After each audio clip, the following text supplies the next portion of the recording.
play some close games with, and a team that can go off and score a lot of points on you. So it's going to be a tough matchup. We're looking forward to it. The playoffs is always fun. So I'm sure they're excited. A couple weeks ago they didn't look like they were going to be in there, and they fought their way in the playoffs. So you got to give them credit for what they've done. And it should be a great matchup. Looks like Nurkic will probably be back. What did you think about when he first came to Portland, how he was able to turn things around for them? He's a confident player, so he feels like, you can tell he feels like he can thrive in any situation. He came on playing well. He's going to be his first playoff, so he's going to be excited to play against us especially, and we're looking forward to that challenge. Lillard's played some of those 5 weeks. What do you think's gotten into him? Well, he's seeing where they were 5 weeks ago as a team, and they just stepped it up. When you look at Damian Lillard, he's a player that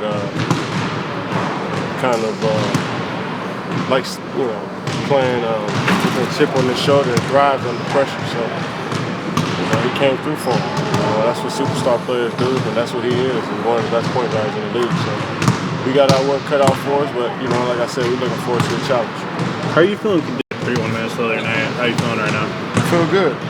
I'm just trying to get some more minutes under my belt tonight, and hopefully they're good ones, and hopefully we come out here and get a W.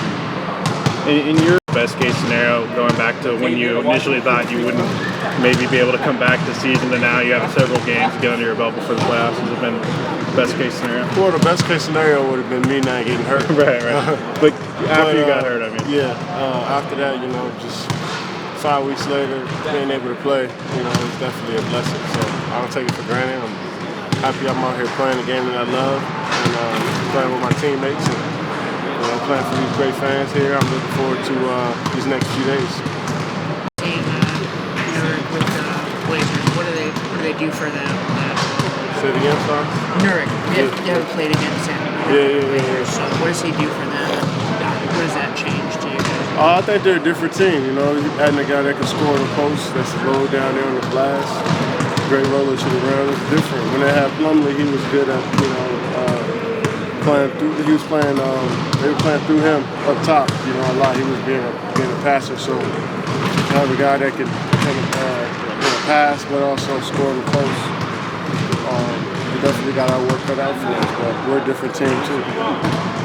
Coach, you like to play a lot of minutes, and he's had to talk to you about toning that down a little bit this whole season, actually.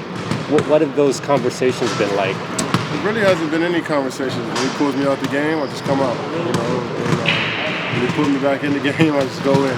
So I don't really. Obviously, I love to be out there playing, but I listen to the coach, man. Whatever he tells me to do, I go out there and do it. So it's not about me. It's not about how many minutes I want to play. That's not good for the team. Whatever is good for the group, I got to go out there and do it. Where do you get that drive from, though, to want to be out there so much?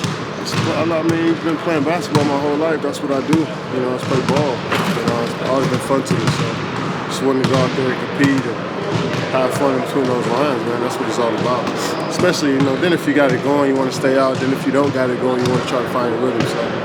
So it's a weird dynamic, I guess, when you're looking at coming out the game. Because for me, it's like I said, it's kind of like a lose-lose. Because I want to be out there when I got it rolling, but when I don't, I want to try to find it. So, but like I said, it's all about what coach wants me to do and what's best for the team. I can't talk back to him about minutes. It's not even about that. Your guy was being 40 minutes a game most of your career. Now that you're playing a little bit less minutes, do you think that's going to make you even fresher come playoff time? I hope so. Like I said, I don't really get caught up in the minutes. I just try to play solid minutes when I'm out there. Just try to focus on my game, not worry about when I'm coming out the game or when next time I'm going back in. Just try to focus on what I got to do when I'm on the court. Once I come out the game, go out there and be a good cheerleader for my teammates. So I just try to make it as simple as possible when I'm thinking about Great, thanks guys. and all that stuff. So. You want to get one last one? What's distinctive about this defense, this team's defense, as opposed to other teams? What makes it great? I don't know about other teams, but I think for us, we got so many long and versatile defenders that can guard multiple positions. And our coaching staff does a good job of making in-game adjustments. And then we have small players that worry about game plan discipline. So we got smart players and young athletic guys that kind of makes for a good defensive team. You know, we got the best defender in the league on the team that can guard 1 through 5. It definitely makes it a lot easier for you back there. But we can't just rely on him, and I think that's what made our defense good, is that everybody's chipping in. Is this defense simpler than others did, or about the same as everybody plays, but you guys just... I don't know. I mean, I only played at one other defense. Right. So I don't really know, but just from knowing other teams, you know, it's basically the same concepts that you hear around the league when you play against different teams, but, you know, personnel is what makes these systems go. You got some great coaches out here, but you got to have some talent and you got to have some smart basketball players to put it all together. So, I think here we got some smart players. We're still learning each other, but our coaching staff is very innovative, very creative when it comes to defense. But it's all on us to go out there and execute and play extremely hard. All right, thanks.